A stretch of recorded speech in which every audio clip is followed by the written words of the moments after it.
क्या मान लिया जाएगा, उनको पाकिस्तान के अंदर शामिल मान लिया जाएगा। ये बात थोड़ी आसान जान पड़ती है, लेकिन असल में इसमें कई किस्म की दिक्कतें थी। पहली बात तो ये कि ब्रिटिश इंडिया में कोई एक भी इलाका ऐसा नहीं था कि जहां मुसलमान बहुसंख्यक हो। ऐसे दो इलाके थे जहां मुसलमानों की आबादी ज्यादा थी, एक इलाका पश्चिम में था, दूसरा इलाका पूर्व में। और ऐसा कोई तरीका नहीं था कि उनको जोड़ करके एक कर दिया जाए। एक इलाका पूर्व में है और एक इलाका पश्चिम में है। मैंने अभी बताया आपको। फैसला हुआ कि पाकिस्तान में दो इलाके शामिल हो गए, यानी पश्चिमी पाकिस्तान और पूर्वी पाकिस्तान, और इनके बीच में भारतीय भूभाग का एक बड़ा विस्तार रहेगा। दूसरी बात यह कि मुस्लिम बहुल हर इलाका पाकिस्तान में राष्ट्रीय हो, ऐसा तय तो नहीं था। मान लीजिए यहां पर अगर जो मुस्लिम बैठे हैं उनमें से सभी के सभी पाकिस्तान जाने के लिए तैयार हो, ऐसा कोई जरूरी थोड़ी था। क्योंकि बंटवारे के टाइम पे ये शर्त ये दे दी गई थी कि जो चाहे वो पाकिस्तान में चला जाए, पाकिस्तान से जो चाहे वो भारत में आ जाए। कुछ इस प्रकार की छूट दी गई थी बंटवारे के टाइम पे। खान अब्दुल गफ्फार खान पश्चिमोत्तर सीमांत प्रांत में निर्विवाद थे और उनकी प्रसिद्धि सीमांत गांधी के रूप में थी। वे द्विराष्ट्र सिद्धांत के एकदम खिलाफ थे और संयोग से उनकी आवाज की अनदेखी की गई। पश्चिमोत्तर सीमा प्रांत को पाकिस्तान में शामिल मान लिया गया। उसके बाद तीसरी समस्या और भी विकट थी। ब्रिटिश इंडिया के मुस्लिम बहुल प्रांत पंजाब और बंगाल में अनेक हिस्से बहुसंख्यक गैर मुस्लिम आबादी वाले थे। यानी कि मुस्लिम बहुल इलाका है ये, इसके अंदर सारे के सारे मुस्लिम हो, ये तो जरूरी नहीं है। ये जरूरी है क्या? एक गांव के अंदर दो मोहल्ले हैं, एक मोहल्ला जो है वो गैर मुस्लिम का है, एक मोहल्ला वो गैर मुस्लिम का है और दूसरे मोहल्ले में मुस्लिम आबादी अधिक है। तो अब ऐसे में क्या हो गया? ये तो बन गए भारतवासी और ये क्या हो गए? पाकिस्तान में एक गांव के दो मोहल्ले, एक में गैर मुस्लिम आबादी ज्यादा और एक में मुस्लिम आबादी ज्यादा। तो जो मुस्लिम है वो एक झटके में विदेशी हो गए, अपने ही घर में बैठे बैठे, अपने ही गांव में बैठे बैठे, जहां उनके पुरखे बैठे आए थे आज तक, वर्षों से वो वहीं रह रहे हैं, लेकिन फिर भी वो उसी गांव में बैठे बैठे क्या हो गए? पाकिस्तानी कहलाने लगे, विदेशी हो गए। ऐसे में फैसला हुआ कि इन दोनों प्रांतों में भी बंटवारा धार्मिक बहुसंख्यकों के आधार पर होगा, पर इसमें जिले अथवा उसके निचले स्तर के प्रशासनिक हल्के को आधार माना जाएगा। 14-15 अगस्त 1947 की मध्य रात्रि तक यह फैसला नहीं हो पाया। इसका मतलब ये हुआ कि आजादी के दिन तक अनेक लोगों को ये पता ही नहीं था कि कहाँ है, यानी वो कहाँ है, भारत में, पाकिस्तान में है। आजादी की जो मध्य रात्रि थी ना, उस तक ये डिक्लेयर नहीं हो पाया था कि बंटवारा किस आधार पे करें, कैसे करें, कौन सी सीमा भारत में भारत की रखी जाए, कौन सी सीमा कहां तक पाकिस्तान माना जाए, ये डिक्लेयर ही नहीं हो पाया। और डिक्लेयर होगा भी कैसे? आज के टाइम में भी सोच लो, मान लो आज के टाइम में अगर भारत के दो टुकड़े करने पड़े, मान लो भारत के अंदर बंटवारा करना पड़े, ऐसा नहीं होता है और होगा भी नहीं ऐसा कभी भी, लेकिन करना पड़े, तो क्या आपको ये इजी लगता है? भारत के छोड़ो, गांव के अगर दो हिस्से करने पड़ जाए तो किस आधार पर करोगे? क्या सोच सकते हैं कि हम किस आधार, किसको आधार माने? धर्म को आधार मानेंगे तो एक मोहल्ले वाले दूसरे मोहल्ले वाले को आने जाने देंगे? तो तुम लोगों ने हमारा घर छीन लिया, वो कहेंगे तुम लोगों ने हमारा घर छीन लिया, मारकाट मच जाएगी। जब एक मोहल्ले के नाम पर इतनी मारकाट मच सकती है, तो ये तो देश का विभाजन था। कितनी बड़ी संख्या में मारकाट मची हुई, कितनी बड़ी संख्या में त्रासदी हुई होगी, कितनी बड़ी संख्या में डिस्प्लेसमेंट हुआ होगा।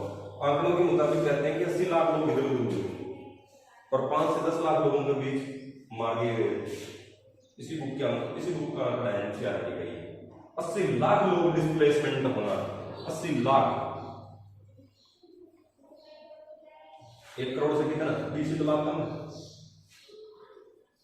80 लाख लोग अगर इधर से उधर और उधर से इधर हुए हैं और 5 से 10 लाख लोग को मार दिए गए, तलवारों से, चाकुओं से, भालों से, गोलियों से मार दिया गया। तो अब जरा सोच के देखो कि इतने लोगों की तो हत्याएं हो गई और इतने लोग बेघर हो गए। बेघर नहीं, यहां से उठ करके अगर पाकिस्तान में जाएंगे तो आजादी उनके पास मतलब जमीन जायदाद घर वगैरह सब तैयार हो पड़ा है, वो शेल्टर हाउस में रहेंगे, जो रिफ्यूजी सेंटर बने हुए वहां रहेंगे, शरणार्थी घर में। बने होते हैं वहां रहेंगे। कुछ लोगों ने कुछ महीने की जिंदगी काटी हुई शरणार्थी संस्थाओं में, कुछ लोगों ने तो सालों बिता दिए होंगे वहां। ये उस टाइम की सिचुएशन थी। उसके बाद में देखिए इसी से जुड़ी चौथी और विभाजन की सबसे अबूझ कठिनाई अल्पसंख्यकों की थी। सीमा के दोनों तरफ अल्पसंख्यक थे, यानी इधर भी अल्पसंख्यक हैं और भारत के अंदर भी अल्पसंख्यक हैं। ऐसा तो है नहीं कि दोनों तरफ बहुल इलाका है, अल्पसंख्यक भी तो होंगे। कोई समाज ऐसा भी तो होगा जो अपने आप में थोड़े से हैं और जो निश्चित आबादी से निश्चित संख्या से कम हो उनको अल्पसंख्यक मान लिया जाता है। उस टाइम में यही था। तो जो बहुत कम लोग थे, बहुत कम समाज के लोग थे, वो इलाके पाकिस्तान में है, वहां लाखों की संख्या में हिंदू और सिख आबादी थी। और ठीक इसी प्रकार पंजाब और बंगाल के भारतीय भूभाग में भी लाखों की संख्या में मुस्लिम आबादी भी थी। एक तरफ मुस्लिम अल्पसंख्यक है, एक तरफ हिंदू और सिख अल्पसंख्यक है। अब जब वो दोनों डिस्प्लेस होंगे, एक जगह से दूसरी जगह जाएंगे, तो क्या होगा? जो मुस्लिम बहुसंख्यक है, सॉरी अल्पसंख्यक है, वो पाकिस्तान में जाएंगे और पाकिस्तान के अंदर जो अल्पसंख्यक है हिंदू और सिख, वो भारत में आएंगे। तो क्या आसानी से आ जाएंगे? आने देंगे उनको आसानी से? मारकाट तो मचेगी। फिर निकल करके आप पाए कि न आ पाए, ये भी अपने आप में बड़ी चुनौती है। और अगर आ भी गए तो साथ में क्या लेकर के आए? आज अगर आपको कह दिया जाए कि सिर्फ 2 घंटे हैं आपके पास, अपना घर खाली करो, जाओ यहां से, आप क्या ले जाओगे साथ? कितना लेकर के जाओगे आप? हर रोज छोटी से छोटी और आपकी प्यारी से प्यारी चीज आपको वहीं छोड़नी पड़ेगी, चाहे जो मर्जी हो जाए। ले जाओगे? कितना धन ले जाओगे आप साथ? वहीं आपको कह दिया जाए कि अगले 4 महीने या 5 महीने या 6 महीने बाद में आपको ये इलाका खाली करना है, आप अपने हिसाब से देख लेना। आपको प्रॉपर टाइम मिला, जब प्रॉपर टाइम मिलता है तो चीजें इंसान अपने हिसाब से व्यवस्थित कर ही लेता है। 6 महीने का टाइम बहुत होता है, तो 6 महीने पहले अगर सूचना मिली होती है तो हम उस हिसाब से व्यवस्था करते हैं। लेकिन अगर कह दिया जाए 2 घंटे हैं आपके पास, खाली करो, निकलो यहां से, तो क्या करोगे आप?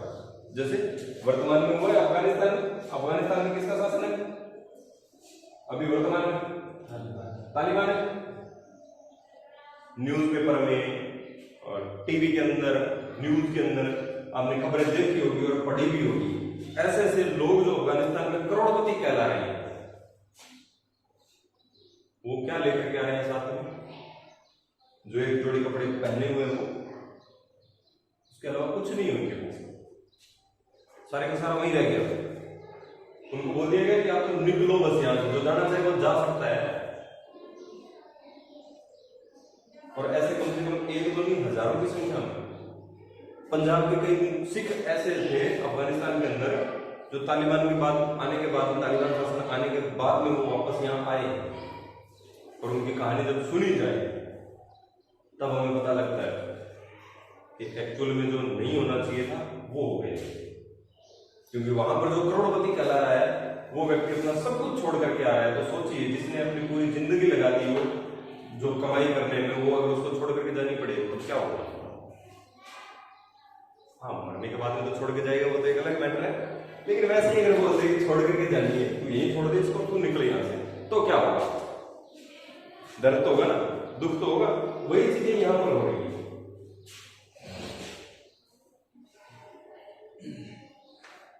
दिल्ली और इसके आसपास के इलाकों में भी मुसलमानों की बड़ी आबादी थी। ये सब लोग एक तरह से सांसद में थे, उनकी जान जो गले में अटकी हुई थी कि इन लोगों ने पाया कि हम तो अपने घर में क्या बन गए, विदेशी बन गए हैं। और जैसे ये बात साफ हुई कि देश का बंटवारा होने वाला है, तो दोनों तरफ के अल्पसंख्यकों पर हमले होने शुरू हो गए। कोई भी इस बात का अनुमान नहीं लगा सका कि ये समस्या विकट रूप धारण करने जा रही है। इस कठिनाई से उबरने के लिए किसी के पास कोई योजना नहीं थी, क्योंकि अगर सुनियोजित तरीके से बंटवारा होता तो किसी के पास प्लान होता कि अगर कोई कल को दंगा भड़के, दंगा हो तो उसको किस तरीके से निपटाया जाए। लेकिन अनियोजित तरीके से अगर कोई प्लान किया जाए तो क्या होगा? फिर तो कोई योजना ही नहीं है अपने पास, हम निपटेंगे कैसे? एक तो ये हो कि हमें मान लीजिए कि एक बिल्डिंग बनानी है, हमारे पास प्लान है पहले से कि हम पहले उसकी नींव भरेंगे, उसके बाद में ये करेंगे, यहाँ पर ये कमरा होना चाहिए, यहाँ पर ये होना चाहिए, यहाँ पर मंदिर होगा, यहाँ स्टडी रूम होगा, या बेडरूम होगा, या किचन होगा, सारा प्लान है। दूसरा, हमारे पास कोई प्लान नहीं है, अनियोजित तरीके से हम काम कर रहे हैं, प्रिंटिंग के वालों देखी जाएगी, बाद में शुरू करते हैं, शुरू करने के बाद में हम देख रहे हैं कि कहाँ क्या बनाया जाए, तो फिर चीजें बिगड़ेंगी, वो चीजें आसानी से न समझ में आएंगी और नहीं उनका कोई तोड़ होगा। और शुरू के अंदर सभी के सभी यही मान के, मैंने शुरू में बताया कि शुरू के अंदर लोग क्या मान करके चल रहे थे कि छिटपुट घटनाएं थोड़े दिनों के अंदर खत्म हो जाएंगी, उसके बाद में जनजीवन जब सामान्य होगा तो सारी की सारी चीजें ठीक हो जाएगी, लेकिन ऐसा हुआ नहीं।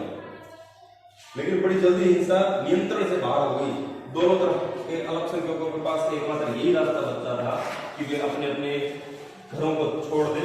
कई बार तो उन्हें ऐसा चंद घंटों की मोहलत के भीतर करना पड़ा, अभी बताया चंद घंटे, मतलब कोई कह दे कि 2 घंटे में आपको घर छोड़ना है, 4 घंटे में आपको घर छोड़ना है, क्या होगा?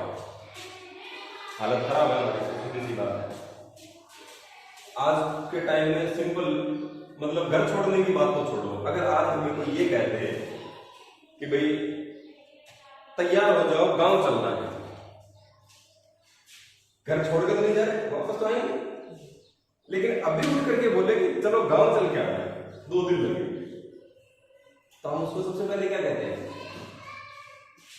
हम सबसे पहले क्या कहेंगे? तो भाई के में बताना तो चाहिए था, ऐसे एकदम से गांव थोड़ी जाया जाता, बोलते ना उसको क्योंकि 2 दिन रह करके आने हैं, मुझे कपड़े वगैरह चाहिए होंगे, घर में भी बोलूंगा, कुछ पैसे वैसे भी चाहिए होंगे, काम सारे ही करने। हैंड टू हैंड आकर के अगर हमें कोई बोले तो हम गांव नहीं जाकर के आ पाते। आना तो 2 दिन लौट के बाद में घर भी है, लेकिन फिर भी हम नहीं जा पा रहे। क्या कोई एक आधा कोई मेरे जैसा होगा जिसने, मतलब इसके अलावा जिसके पास कुछ हो ही नहीं, वो एक अलग मैटर होता है, लेकिन आमतौर पे ऐसा नहीं कर पाते। और चंद घंटों की मोहलत है आपके पास, आपको तो पूरे का पूरा देश छोड़ना है, आप अपने देश में जाइए। परिणाम क्या निकले इसके? अब 1947 में जब बंटवारा हुआ है तो लोग एक जगह से दूसरी जगह जा रहे हैं, बहुत बड़ी आबादी, मैंने अभी बताया कि 80 लाख लोग डिस्प्लेस हुए हैं, एक जगह से दूसरी जगह गए, और वो ऐसा जानबूझ करके नहीं कर रहे हैं, मजबूरी में करना पड़ रहा है, उनको जाना पड़ रहा है कि जाना ही पड़ेगा, आपके पास कोई इलाज नहीं है। आबादी का यह स्थानांतरण आकस्मिक, अनियोजित और त्रासदी से भरा था। आकस्मिक मतलब अचानक से, एकदम से हुआ था, अनियोजित था, सुनियोजित नहीं था, ये ध्यान रखना, ये प्री प्लान नहीं था बिल्कुल भी, ये सुनियोजित नियोजित नहीं था, अनियोजित था। मानव इतिहास के अब तक ज्ञात सबसे बड़े स्थानांतरणों में से एक था, यानी आज तक जितने भी मानव के डिस्प्लेसमेंट हुए हैं, ह्यूमन डिस्प्लेसमेंट जितने भी हुए, उनमें सबसे बड़ा डिस्प्लेसमेंट जो था वो भारत विभाजन का था, भारत के जो विभाजन हुआ उसका था। धर्म के नाम पर एक समुदाय के लोग दूसरे समुदाय के लोगों को दे रहे हैं, मार रहे हैं, धर्म के नाम पर मार रहे हैं, मुस्लिम वाले गैर मुस्लिम को काट रहे हैं, गैर मुस्लिम है वो मुसलमानों को काट रहे हैं। सिर्फ किस लिए? बंटवारा हुआ देश का, इसलिए लाहौर, अमृतसर और कलकत्ता जैसे शहर सांप्रदायिक अखाड़े में तब्दील हो गए। ये सारी की सारी बातें जो इसके अंदर लिखी हुई है, मैंने अभी अभी जिक्र किया है इन सबका, कि जो सांप्रदायिकता भड़क रही है, जहां के लोग जहां जाना चाह रहे हैं वहां जाएंगे, आसानी से तो जा नहीं पाएंगे। अब बड़ी बात यह है कि इस चीज को एक गर्म हवा, इस साइड में देखिए, गर्म हवा नाम की सिनेमा जगत की पिक्चर आई, उसके अंदर सलीम मिर्जा नाम का कैरेक्टर है, वो सलीम मिर्जा जूतों का व्यापार कर रहा है, तो शायद आगरा का है, नहीं ख्याल, हाँ आगरा का है, जूतों का व्यापार कर रहा है, उसका व्यापार भी बहुत अच्छा चल रहा है। अचानक से ये बंटवारा होता है, डिस्प्लेसमेंट होने लगते हैं, दंगा भड़क जाता है, अल्पसंख्यकों पर हमले हो रहे हैं। ऐसे के अंदर क्या होगा? उनका व्यवसाय पूरे का पूरा चौपट हो गया, वो कहीं के नहीं रहे, ये हालत हो गई है वहां की।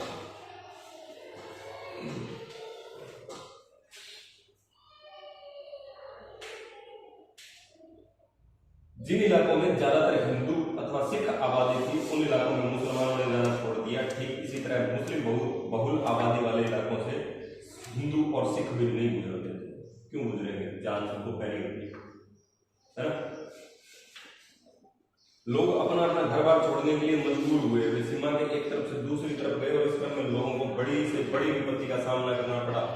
ट्रेन से गए वो लोग तो गए, पैदल और पार की थी लोगों ने बॉर्डर। ट्रेन से लोग जा रहे हैं, आ रहे हैं।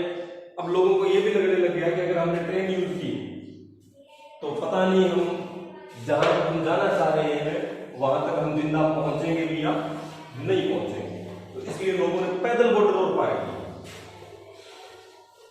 और बॉर्डर का डिक्लेरेशन कब किया गया? आजादी के 2 दिन बाद। बॉर्डर का डिक्लेरेशन कब हुआ? आजादी के 2 दिन बाद। आजादी कब मिली? 15 अगस्त को। बॉर्डर का डिक्लेरेशन हुआ था 17 अगस्त को। तो बॉर्डर का डिक्लेरेशन आजादी के 2 दिन बाद किया गया।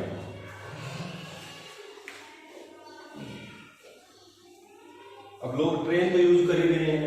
ट्रेन से लोगों को जब ये लगने लगा कि हम लोग पता नहीं जिंदा पहुंचेंगे भी या नहीं पहुंचेंगे, तो ऐसी सिचुएशन में लोगों ने क्या किया? ट्रेन तो यूज की थी कई लोगों ने, और ट्रेन के अलावा पैदल बॉर्डर और पार किया लोगों ने कि कैसे भी करके हम जिंदा पहुंच जाए। बस आया था कि भाई अगर जान बचानी है तो 2 बार सुनाना ही पड़ेगा। उसने सुनाया। अब देखो, दोनों ही तरफ के लोग अपना अपना घर बार छोड़ने के लिए मजबूर हुए। वे सीमा के एक तरफ से दूसरी तरफ गए और इस तरह में लोगों को बड़ी से बड़ी विपत्ति का सामना करना पड़ा। दोनों ही तरफ के अल्पसंख्यक अपने घरों से भाग खड़े हुए और अक्सर अस्थायी तौर पर उन्हें शरणार्थी शिविरों में पनाह लेनी पड़ी थी। कल तक जो लोगों का अपना वतन हुआ करता था, वहीं की पुलिस और वहीं के स्थानीय लोग अब क्या हो गए थे? विदेशी हो गए, परदेशी हो गए, इनके साथ रुखाई का व्यवहार कर रहे हैं। तो लोगों को सीमा की दूसरी तरफ जाना पड़ा और उन्हें ऐसा हर हाल में करना था। अक्सर लोगों ने पैदल चलकर ये दूरी तय की। सीमा के दोनों और हजारों की तादाद में औरतों को अगवा कर लिया गया, उन्हें जबरन शादी करनी पड़ी और अगवा करने वाले का धर्म भी अपनाना पड़ा था। ये भी अपने आप में बड़ी त्रास थी। डिस्प्लेसमेंट हो रही है तो जो जिधर जा रहा है उसने महिलाओं को अगवा किया, जबरन शादी की, और जब शादी हो गई है तो क्या होगा? जिससे शादी हुई है, जिस व्यक्ति से शादी हुई है, उसका धर्म भी उसको अपनाना पड़ेगा। और लोगों ने यहां तक किया था कि अपने घर की जो बहू बेटी है, जो भी बहू है या बेटी है, उनका अपने ही हाथों कत्ल कर दिया था। उस टाइम में लोगों ने मार दिया था उनको। अपने कुल की इज्जत बचाने के लिए उन्होंने अपने ही हाथों अपनी ही बहू बेटियों का कत्ल तक कर दिया था लोगों ने। ये उस टाइम की कंडीशन रही थी। तो अब सोच लो कि कोई व्यक्ति अपने ही घर के सदस्यों को मारने के लिए मजबूर हो जाए तो डिस्प्लेसमेंट कितना बड़ा हो, वो बंटवारा कितना खतरनाक होगा। उस टाइम की सिचुएशन क्या रही होगी? जहां तक हम सोच रहे हैं उससे भी 2 कदम आगे जाकर सोचने की कोशिश कीजिए उस मामले में। खुद परिवार के लोगों ने अपने कुल की इज्जत बचाने के नाम पर घर की बहू बेटी को मार डाला। बहुत से बच्चे माँ बाप से भी उछड़ गए। जो लोग सीमा पार करने में किसी तरह सफल हुए, उन्होंने पाया कि अब वे बेट ठिकाना हो गए, उनके पास कोई ठिकाना नहीं है। इन लाखों शरणार्थियों के लिए देश की आजादी का मतलब था महीनों और कभी कभी तो सालों शरणार्थी शिविर में जिंदगी काटना, शर्त रखा उसमें जिंदगी निकालना है उनके लिए। ये मतलब था उनका बंटवारे के लिए। अब एक ऐसा व्यक्ति जो कभी तो था, मान लीजिए अच्छा वाला था, ठीक ठाक था, उसके पास अपना खुद का घर था, उसकी खुद की जमीन थी, वो एक किसान था मान लीजिए, वो सारे का सारा छोड़ करके और शरणार्थी शिविर में बैठा है। कहां बैठा है? शरणार्थी शिविर में बैठा है। तो उसके लिए क्या बंटवारा अच्छा है? वो क्या कहेगा कि नहीं बंटवारा ठीक हुआ था? ये कहेगा वो कभी? वो तो जिंदगी में ये कभी नहीं कहेगा कि नहीं बंटवारा ठीक हुआ था। क्योंकि जो व्यक्ति अपने घर पर बैठकर आराम से खाना खा रहा है, वो व्यक्ति आप शरणार्थी शिविर के अंदर जिंदगी काटने को मजबूर हो रहा है, तो वो तो कभी भी बंटवारे को ठीक नहीं बताएगा। भारत और पाकिस्तान के लेखक, कवि तथा फिल्म निर्माताओं ने अपने उपन्यास, लघु कथा, कविता और फिल्मों में इस मारकाट की नरसंस्था का जिक्र किया। विस्थापन और हिंसा से पैदा हुए दुखों को अभिव्यक्ति थी। विभाजन की विपदा का जिक्र करते हुए रचनाकारों ने अक्सर वही जुमला इस्तेमाल किया जो इस विपत्ति को झेलने वाले बंटवारे का जिक्र करते हुए करते थे। इन सब के लिए बंटवारे का मतलब था दिल के 2 टुकड़े हो जाना। विभाजन में सिर्फ संपदा, देनदारी और परिसंपत्तियों का ही बंटवारा नहीं हुआ था। ये ध्यान रखना कि किन चीजों का बंटवारा हुआ, सिर्फ संपदा का या परिसंपत्ति या जो देनदारी थी, कर्ज वगैरह था, उसका ही बंटवारा नहीं हुआ है। इस विभाजन में 2 समुदाय जब तक पड़ोसियों की भांति रहते आ रहे थे, हिंसक अलगाव का शिकार हो गए थे वो लोग। एक तरफ हिंदू बैठा है, दूसरी तरफ उसका पड़ोसी मुसलमान बैठा है, दोनों आराम से उस टाइम में त्योहार मना रहे हैं, आपस में भाईचारे से रह रहे हैं, और अचानक से पता लगा कि पड़ोसी मुसलमान है, वो पाकिस्तानी हो गया और हम भारतीय हो गए। तो जिसके हाथ में जो आया वो निकाला, बोले उसको मारो, वो बोल रहा है उसको मारो। हिंसक अलगाव हो गया ना, वो एक दूसरे के घर नहीं आ जा रहे हैं, अगर कोई मिल रहा है तो खाने वाली नजरों से उसको देख रहे हैं, पाकिस्तानी तू यहाँ क्या कर रहा है, भारतीय तू या पाकिस्तान में क्या कर रहा है। ये सिचुएशन उस टाइम में क्रिएट हो गई। अब देखिए वित्तीय संपदा के साथ साथ बंटवारा हुआ है ना, तो बंटवारा ऐसा नहीं है कि जमीन का बंटवारा हुआ है। बंटवारा सिर्फ जमीन का नहीं हुआ था, टेबल, कुर्सी, टाइपराइटर, पुलिस के वाद्य यंत्रों तक का बंटवारा हुआ। पुलिस के वाद्य यंत्र होते हैं तो स्वागत वगैरह में बैंड बाजे वगैरह जो बजाए जाते हैं, उन तक का बंटवारा हुआ। यहां तक कि सरकारी और रेलवे के कर्मचारियों का भी बंटवारा हुआ। अब तक साथ रहते आए दो समुदायों का ये हिंसक और भयावह विभाजन था। अनुमान किया जाता है कि विभाजन के कारण 80 लाख लोगों को अपना घर बार छोड़कर सीमा पार जाना पड़ा और विभाजन की हिंसा में तकरीबन 5 से 10 लाख लोगों ने अपनी जान गंवाई थी। अभी भी बताया 80 लाख लोग बेघर हो गए थे, 80 लाख लोग डिस्प्लेसमेंट हुए थे और 5 से 10 लाख लोग मारे गए।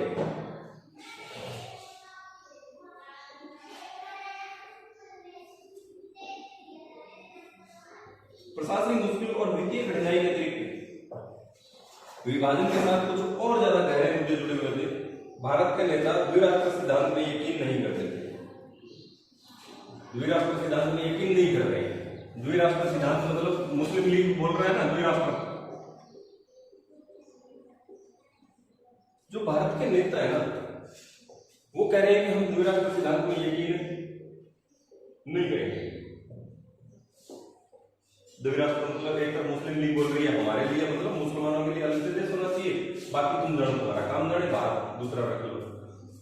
नेता लोग जो है वो ये कह रहे हैं कि हम द्विराष्ट्र सिद्धांत को नहीं मानेंगे, हम द्विराष्ट्र सिद्धांत में यकीन नहीं करते हैं। लेकिन फिर भी देश का बंटवारा जो हुआ था वो किस बेस पर हुआ था, किसके आधार पर हुआ था? धर्म के आधार पर हुआ। एक तरफ कह रहे हैं कि हम द्विराष्ट्र सिद्धांत को नहीं मानेंगे और एक तरफ धर्म के नाम पर, धर्म के आधार पर बंटवारा हो रहा है। क्या इस वजह से भारत अपने आप एक हिंदू राष्ट्र बन गया? विभाजन के दौरान बड़ी संख्या में मुस्लिम आबादी पाकिस्तान चली गई। इसके बावजूद 1951 के वक्त टोटल 2% मुस्लिम लोग जो थे वो भारत के अंदर थे। 1951 की बात है, 1951 की। ऐसे में सवाल यह था कि भारत अपने मुसलमान नागरिकों तथा दूसरे धार्मिक अल्पसंख्यकों मसलन सिख, ईसाई, जैन, बौद्ध, पारसी और यहूदियों के साथ क्या बर्ताव करें। बंटवारे के कारण हिंदू और मुसलमानों के बीच तनाव पहले से ही कायम था। मैंने पहले ही कहा कि भारत के अंदर अकेले हिंदू और अकेले मुसलमान तो थे नहीं, सिर्फ दो ही धर्म थे। क्या? हिंदू और मुसलमान। हिंदू और मुसलमान दो ही लोग थोड़ी थे, दो ही समाज थोड़ी थे, दो ही धर्म थोड़ी थे, और भी तो थे ना। जैन था, बौद्ध था, पारसी था, ईसाई भी थे, सिख भी थे, और भी धर्म थे। लेकिन धर्म के आधार पर द्विराष्ट्र सिद्धांत के हिसाब से बंटवारा कर दिया गया, मुसलमान और हिंदू के आधार पर। तो जब पाकिस्तान जो है वो तो बन गया मुसलमानों का देश, मुस्लिम लोगों का देश बन गया।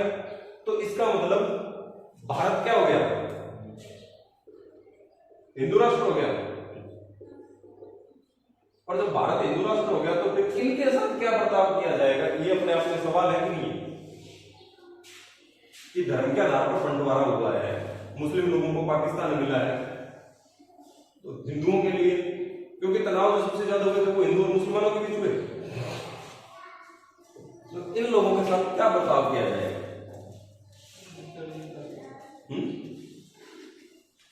क्या क्या बर्ताव किया जाए?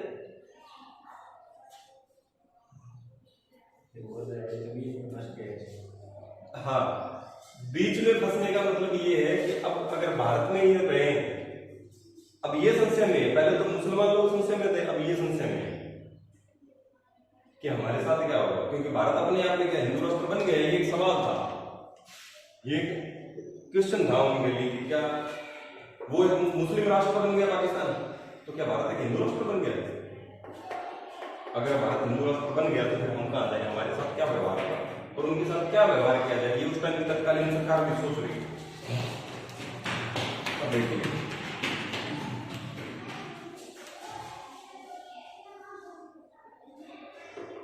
बंटवारे के कारण हिंदू और मुसलमानों के बीच तनाव पहले से ही कायम था। इन संघर्षों के साथ प्रतिस्पर्धी राजनीतिक हित जुड़े थे।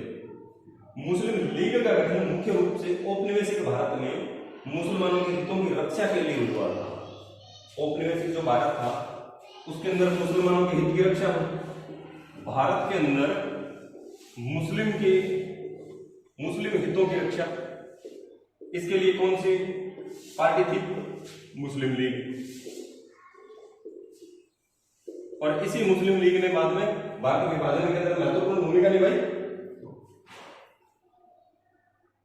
मुस्लिम लीग मुसलमानों के लिए अलग राष्ट्र की मांग करने के लिए एतबार से अग्रणी थी और ठीक इसी प्रकार कुछ और संगठन भी थे जो भारत को हिंदू राष्ट्र बनाने के लिए अग्रणी थे। बहरहाल भारत की कौमी सरकार के अधिकतर नेता सभी नागरिकों को समान दर्जा देने के हामी थे, चाहे नागरिक किसी भी धर्म का हो। वे भारत को एक ऐसे राष्ट्र के रूप में नहीं देखना चाहते थे जहां किसी एक धर्म के अनुयायियों को दूसरे धर्मावलंबियों के ऊपर वरीयता दी जाए। मैंने अभी थोड़ी देर पहले हमने जिक्र किया, हमने पढ़ा कि नागरिकता, इसका आधार क्या माना जाए? इसका आधार क्या माना जाएगा? क्या आधार होना चाहिए नागरिकता का? देश बंटा है धर्म के आधार पर, देश धर्म के आधार पर बंटा है, तो नागरिकता डिक्लेयर कैसे की जाए? अगर नागरिकता ये डिक्लेयर कर दे, इसके आधार पर डिक्लेयर कर दे कि जो भारत का वासी है और जो हिंदू है वो भारत का नागरिक है, तो ये कहा जाए, ये कहा जाए। यानी कुल मिलाकर के इससे एक बात तो समझ में आती है कि नागरिकता का आधार है ना, वो धर्म तो नहीं होना चाहिए। क्योंकि अगर धर्म को नागरिकता का आधार बना दिया तो फिर दिक्कतें ही दिक्कतें हैं, क्योंकि फिर ये लोग भी तो भारत के अंदर रह रहे हैं, ये तो फिर भारत के नागरिक हुए ही नहीं। और एक तरफ हम कह रहे हैं कि हम भारत को कैसा बनाना चाह रहे हैं? धर्मनिरपेक्ष, सभी धर्मों का आदर करने वाला, सभी धर्मों के लोग यहाँ पर रह सकते हैं, हम ऐसा बनाना चाह रहे हैं। तो अगर ऐसा बनाए और नागरिकता का आधार अगर धर्म रख दिया जाए तो फिर बाकी के लोग कहां जाएंगे? वो तो रह ही नहीं पाएंगे। तो तुम लोग जाओ अपना देखो, हमें कोई मतलब नहीं है, जो हिंदू है वो यहाँ रहेगा, जो हिंदू नहीं है तो वो बाहर रहेगा। इसका मतलब तो यही हो गया कि भारत का नागरिक नहीं हो। किसी एक धर्म के विश्वासियों के मुकाबले बाकियों को हीन समझा जाता हो, वे मानते थे कि नागरिक चाहे जिस धर्म का हो उसका दर्जा बाकी नागरिकों के बराबर ही होना चाहिए। नागरिकता की कसौटी धर्म को नहीं बनाया जाना चाहिए। हमारे नेतागण धर्मनिरपेक्ष राज्य के आदर्श के मायने थे। इस आदर्श की अभिव्यक्ति भारतीय संविधान में हुई है। नागरिकता की कसौटी किसको नहीं माना जाना चाहिए? धर्म को नहीं माना जाना चाहिए।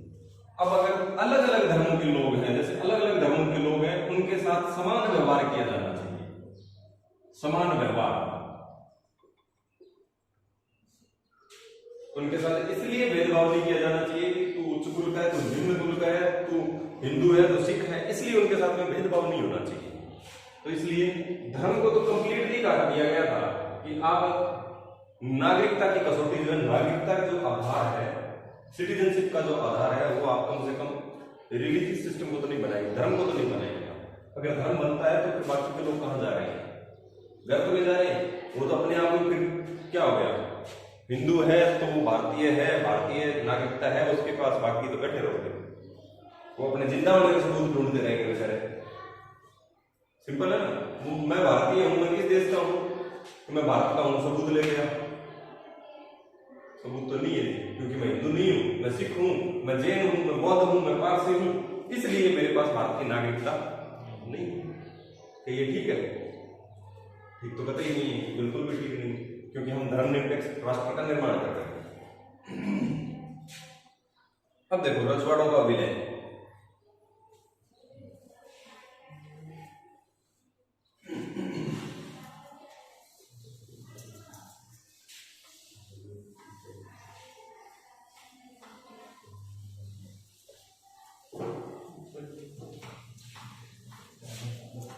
रजवाड़ों का विलय पड़े उससे पहले तत्कालीन थोड़ी सी पीछे की परिस्थितियां देखते हैं कि क्या रही है, उसके बाद में हम देखेंगे कि रजवाड़ों का विलय किस प्रकार से किया गया।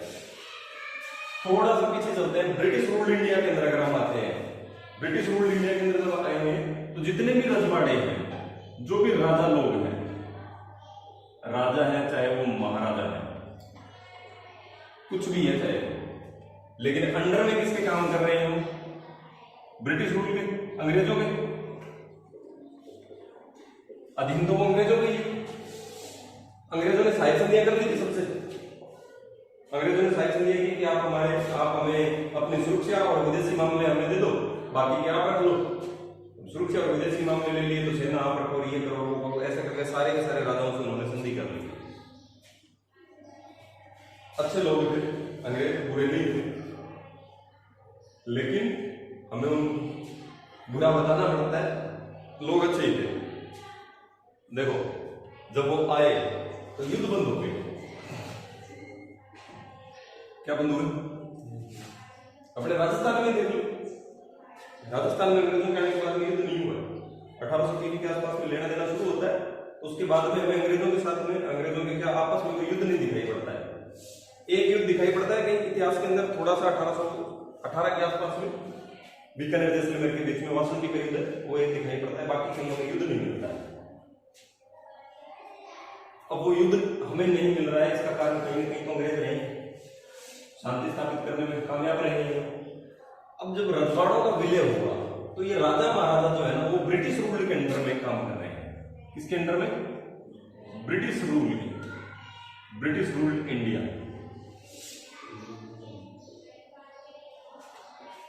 आप काम करोगे हमारे अकॉर्डिंग करोगे, जैसा हम चाहेंगे वैसा करोगे। अगर आप देखोगे, देखो जो मैप दे रखा है, उस मैप के अंदर जो येलो कलर आपको दिखाई दे रहा है वो ब्रिटिश रूल्ड इंडिया है, पूरे का पूरा ब्रिटिश रूल है। अब तक तो वो राजा महाराजा जो भी लोग हैं वो सारे के सारे क्या हैं? अंग्रेजों के अंडर में काम कर रहे हैं। चाहे वो मेवाड़ है, मारवाड़ है, चाहे वो हैदराबाद है, चाहे वो जूनागढ़ है, चाहे वो कश्मीर, कोई भी रियासत है, वो सारे के सारे अंग्रेजों के अधीन है, अंग्रेजों के हिसाब से काम कर रहे हैं और अंग्रेजों ने अपने हिसाब से काम करवा रहे हैं। यहां तक ठीक था। अब जब अंग्रेज ही चले गए, अंग्रेजों ने भारत छोड़ दिया, तो उन पर रूल कौन करेगा? उन पर राज कौन करेगा? उनका कहना, वो किसका कहना मानेंगे? गवर्नमेंट का। लेकिन अंग्रेजों ने क्या किया, वो जाते जाते ना एक घोषणा हो गई कि ब्रिटिश रूल्ड जो इंडिया है ना, और हमारे अंडर में जितने भी राजा महाराजा है, जितने भी रियासतें हमारे अंडर में है, जितने भी प्रिंसली स्टेट हमारे अंडर में ना, वो आज से स्वतंत्र है। जिस दिन से हम चले जाएंगे उस दिन से वो क्या है? स्वतंत्र है। अब तक तो हमारे अंडर में थे, आज से वो क्या है? फ्री हो। अब फ्री का मतलब उन्होंने क्या कहा कि अगर आप चाहो तो किस में शामिल हो जाओ, अगर आप चाहो तो किस में शामिल हो जाओ, और आप चाहो तो क्या स्वतंत्र भी रह सकते हैं। कौन राजा ऐसा है जो किसी के अधीन काम करना चाहे? मैं राजा हूं, टैक्स में खुद लूंगा, सारा काम मैं खुद लूंगा। किसी के अंडर में कौन जाना चाहेगा? कोई भी राजा किसी के अंडर में जाने को तैयार नहीं, कोई भी राजा। हालांकि ये तो भला हो सरदार वल्लभ भाई पटेल का कि आप हमें से एक अखंड भारत को देख रहे हैं, इसलिए हम उनको लोग उसके नाम से जानते हैं। अगर सरदार वल्लभ भाई पटेल नहीं होते ना, तो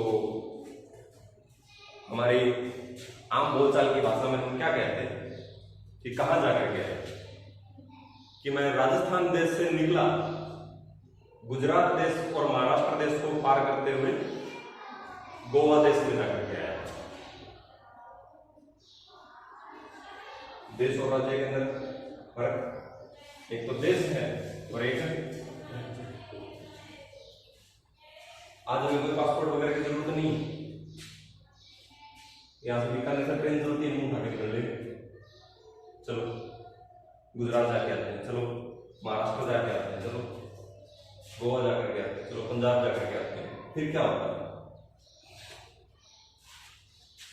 हम अगर गुजरात जा रहे हैं तो बाकायदा एक देश से दूसरे देश में जाने के लिए जो प्रोसेस लगता है, जैसे पासपोर्ट वगैरह जो भी प्रोसेस लगता है वो प्रोसेस हमें फॉलो करना होगा।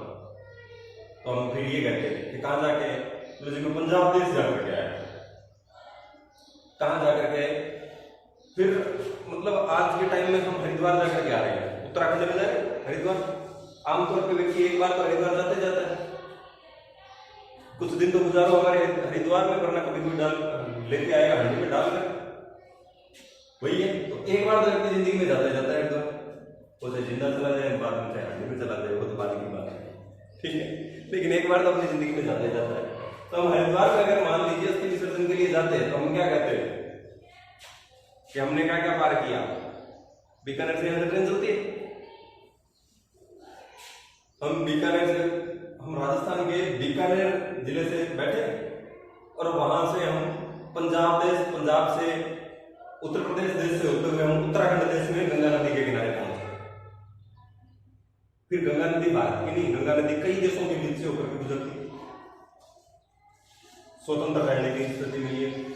अब चूंकि घोषणा हो चुकी है, बाकायदा एक रूल निकाल दिया गया है कि चाहो तो आप भारत में शामिल हो जाओ, चाहो आप पाकिस्तान में शामिल हो जाओ, चाहो तो आप स्वतंत्र रह लो। और उससे भी बड़ी बात यह कर दी कि उन्होंने ये जो जनता को नहीं बोला, ये किसको बोला, सारा काम जो है ना वो राजा कर लेगा, जनता को तो रहने दो, सारा ही काम राजा कर लेगा। राजा चाहे तो भारत में शामिल हो जाए, राजा चाहे तो पाकिस्तान में शामिल हो जाए, राजा चाहे तो स्वतंत्र रह ले। तो फिर जनता क्या करेगी? बोले जी जनता भजन करेगा, सीधी बात है, जनता क्या करे, जनता भजन करे। लेकिन अब इसके बाद दिक्कतें कहां से शुरू हुई? लोग तो चाह रहे हैं, लोग मतलब हमारे जो नेता लोग हैं वो ये चाह रहे हैं कि हम अखंड भारत का निर्माण करें, एक राष्ट्र का निर्माण करें। सरदार वल्लभ भाई पटेल आते हैं, पटेल सर अपने आप में एक महान व्यक्तित्व है जिन्होंने अखंड भारत का निर्माण किया। जो जैसे चाह रहा था ना उसको वैसे मनाया, जो व्यक्ति जैसे चाह रहा था ना उसको वैसे मनाया सरदार वल्लभ भाई पटेल ने। कोई व्यक्ति बोल रहा है मुझे 5 लाख महीने के चाहिए, बोले एक बार ठीक है दे दो, कोई दिक्कत नहीं है, एक बार तुम साइन करो, इस एक्सेशन लेटर पे साइन करो, बाद में तो देख लेंगे हम, ठीक है। हाँ, अगर कोई वैसे नहीं बना है, उसका रोचक किस्सा है, आगे हम पढ़ेंगे, इसी बुक के अंदर है रोचक किस्सा, बड़ा रोचक किस्सा है हरि सिंह का। पहले हरि सिंह को स्वतंत्र रहना चाह रहा था, पाकिस्तान वाले अपनी तरफ मिलाना चाह रहे हैं, भारत वाले अपनी तरफ मिलाना चाह रहे हैं। दूसरी तरफ जब उसके गले में यहाँ तक फंस गई और यहाँ से भी जो पानी ऊपर आ गया, नाक तक आ गया ना, तब अपने दरबान को रात को बोल करके सोया था, अपनी पिस्टल दे करके सोया था। बोले अगर भारत से सुबह मॉर्निंग में हेल्प आ जाए तो मुझे उठा देना, बना उठाना, मुझे गोली मार देना। वो व्यक्ति था हरि सिंह, हम पढ़ेंगे किसी बुक के अंदर। तो कुल मिला करके यहाँ तक की जो कहानी है वो ये निकली कि राजाओं को अधिकार दे दिए गए, सारे के सारे जितने भी अधिकार थे स्वतंत्र रहने के या फिर भारत में या पाकिस्तान में मिलने के, जो भी अधिकार थे वो किसको दे दिए गए, राजाओं को दे दिए गए। जनता बैठ के भजन करे, हमें कोई मतलब नहीं होती, सीधी बात है। अब जनता ये चाह रही है कि हम किसमें शामिल हों, भारत में या पाकिस्तान में। ज्यादातर जनता चाह रही थी कि हम भारत में शामिल हों। और ये सबसे पहला एक कांड किया किसने, त्रावणकोर वालों ने। किसने किया? त्रावणकोर। त्रावणकोर का राजा था, उसने घोषणा कर दी आई एम इंडिपेंडेंट, मैं स्वतंत्र हूं, मैं किसी में नहीं मिलूंगा, ना तो इधर मिलना चाहूंगा ना इधर मिलना चाहूंगा, कहीं नहीं मिलूंगा, मैं स्वतंत्र हूं। खलबली मच गई। इसने घोषणा की, इसकी घोषणा करने के तुरंत बाद ही किसने कर दी? हैदराबाद में। हैदराबाद में उस टाइम में निजाम हुआ करता। कौन होता था? निजाम। हैदराबाद के राजा को निजाम बोलते थे। तो निजाम ने घोषणा कर दी कि बोले मैं स्वतंत्र ही रहूंगा। उस टाइम में तेलंगाना जो है वो हैदराबाद का हिस्सा हुआ करता था। एक साल के लिए समझौता हुआ हैदराबाद का भारत सरकार के साथ में, बोले तुम 1 साल तक रुको, उसके बाद में हम सोचते हैं। इस बीच में बातचीत चल रही है और हैदराबाद का जो निजाम है उस टाइम का सबसे दौलतमंद लोगों के अंदर शुमार होता है। सबसे दौलतमंद लोग था। 8वें पेज पर अगर आप देखेंगे तो उसकी फोटो भी ये हैदराबाद का निजाम है सरदार वल्लभ भाई पटेल के साथ में। हाँ, जो ब्लैक ड्रेस में जो दिख रहा है वो है, और उनके एक साइड में खड़े हैं सरदार वल्लभ भाई पटेल खड़े हैं, एक महान शख्सियत वो है। चलिए आगे का जो मैटर है वो हम कल पढ़ेंगे। ठीक है, आज के लिए इतना बहुत है।